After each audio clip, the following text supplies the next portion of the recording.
ড্রাগনে প্রচুর পরিচর্যা দিয়েছি, কিন্তু এবছরের ড্রাগন তোলার ভিডিও আমি দিইনি। তা আজকে এক ঝুড়ি ড্রাগন তুললাম, তা ভাবলাম আপনাদের সাথে আজকে শেয়ার করে ফেলি। প্রচুর ড্রাগন ধরেছে, আর পিছনের দিকে যে ভুলটা তো হয়ে গেছে, পিছনের দিকে প্রচুর ফল ধরে রয়েছে। ভেবেছিলাম ছাদের দিকে করব, তাহলে আপনাদেরকে সুন্দর দেখাতে পারবো। মানে আর এক বছরে প্রচুর ড্রাগন ধরেছিল, তো এই বছর তো আরো এক বছরের পুরনো গাছ হয়ে গেছে, সেখান থেকে আরো বেশি ড্রাগন আসবে। তো ছাদের সাইডে থাকলে আপনাদেরকে সুন্দর করে ক্যামেরা করে দেখানো যেত। কারণ পিছন দিকে রয়েছে বলে যা হোক অনেক কষ্টকর, মানে তবুও যতটুকু পাচ্ছি আপনাদেরকে ক্যামেরা করে দেখাচ্ছি। আর ড্রাগন তোলাটাও খুব কষ্টকর হয়েছে, মানে গা হাত পা যে তুলেছে তার গা হাত পা ছিঁড়ে গেছে। তোলাটা এত ভয়ঙ্কর হয়েছে, মানে আমি ক্যামেরা ধরেছিলাম আর আমার হাজবেন্ড তুলছিলেন, তো তা খুব মুশকিল হয়েছে তোলাটা। তো ওইভাবে এখনো তুলতে হচ্ছে, কি আর করব, ভুলটা যখন হয়েই গেছে। তো এবছর আর গাছগুলোকে এভাবে রাখবো না, একবারে নভেম্বরের পরে যে কাটিং করব তখন আবার এই ছাদের দিকেই আমাকে নিয়ে আসতে হবে। মানে যত গাছগুলো পুরনো হবে তত শাখা প্রশাখা ব্রাঞ্চেস বাড়বে। আর ফলের সাইজ পলিনেশন ঠিকঠাক হলে উম, ফলের সাইজ বড় হয়। আবার ফুলগুলো পরিষ্কার করে দিতে হয়, কোন টাইমে করতে হয়, কখন করতে হয়, কিভাবে করতে হয়, এভরিথিং আমি সবই ভিডিওতে বলেছি, দেখিয়েছি। অনেক ভিডিও দিয়েছি, মাটি করা থেকে খাবার দেওয়া, তার যত্ন করা, পরিচর্যা করা, সবকিছুই দিয়েছি। আর ড্রাগন লাগিয়ে দিলাম, পড়ে থাকলেও ড্রাগন হবে, একটা দুটো হবে। ফল এলেও ফুল এলেও ঝরে যাবে, খুব বেশি টিকবে না। তবে কিছু পরিচর্যা অবশ্যই দরকার। ছাদে আপনি অল্প মাটিতে গাছ করছেন, আর মাটি আমরা কমই ব্যবহার করি, তো সেখানে যদি কিছু পরিচর্যা না থাকে তাহলে কিন্তু ফল ভালো আসবে না। তো ফাইনালি আজকে আমি এক ঝুড়ি ড্রাগন তুলেছি। দেখতে পাচ্ছেন ড্রাগনের সাইজ গুলো কিন্তু বড় হয়েছে। যদিও পিছন দিকে অনেক ড্রাগন ছিল, সেখানে আমি পলিনেট করতে পারিনি। তবে আমার বাগানে এত রকমের ফুল থাকে যে প্রচুর মৌমাছি ভ্রমররা আসে, সেই হিসাবে অনেক পলিনেট হয়েছে আর কি। পিছনে আমি দেখেছি মৌমাছিতে বেশ ভালো পলিনেট করেছে।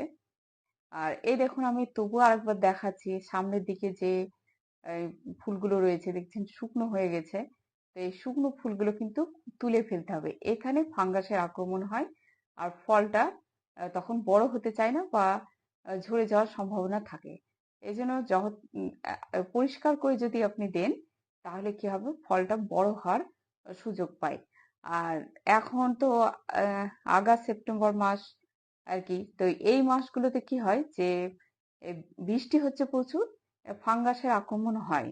তো ফাঙ্গিসাইড আপনাকে স্প্রে করতে হবে, মাটিতেও দিতে হবে, গাছেও স্প্রে করতে হবে। আর একটা সমস্যা হয় যে ড্রাগন গাছের পাতাটা একটু ঢেউ খেলানো, তা ওখানে জল জমে গিয়ে পচনের একটা সম্ভাবনা থাকে।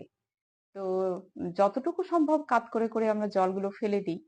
আর উম, মানে যাতে জল দাঁড়ায় না এরকম আপনাকে জায়গাতেও করতে হবে, নাহলে বর্ষার সময় জল জমে গেলে কিন্তু গাছ মারা যাবে।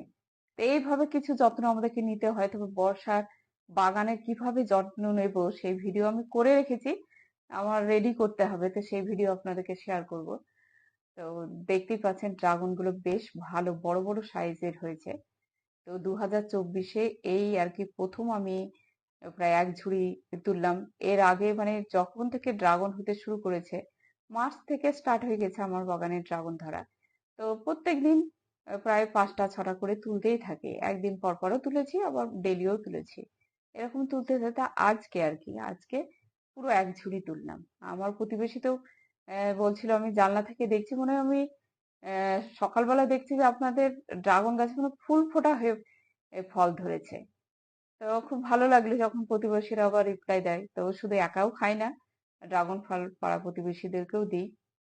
আর এইভাবে আপনারা ছাদ বাগানে গাছ লাগিয়ে নিয়ে ড্রাগন তুলে দেখবেন তার মজাই আলাদা। মানে যারা ইচ্ছুক ছাদ বাগান করতে, বা যারা গাছপালা দেখতেও ভালোবাসেন, দেখতে দেখতে দেখবেন আপনাদেরও মানে মনে হবে যে লাগিয়ে ফেলি। এত ফল দেখে তখন মনে হবে যে লাগালে মনে হয় ভালো হয়।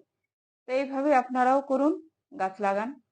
আর ভালো থাকুন, সুস্থ থাকুন। আর আমার চ্যানেলটা ভালো লাগলে বন্ধু বান্ধবের মাধ্যমে মধ্যে একটু শেয়ার করুন, আর কমেন্ট অবশ্যই করুন। আর যারা নতুন এসেছেন তারা সাবস্ক্রাইব করে সাথেই থাকুন।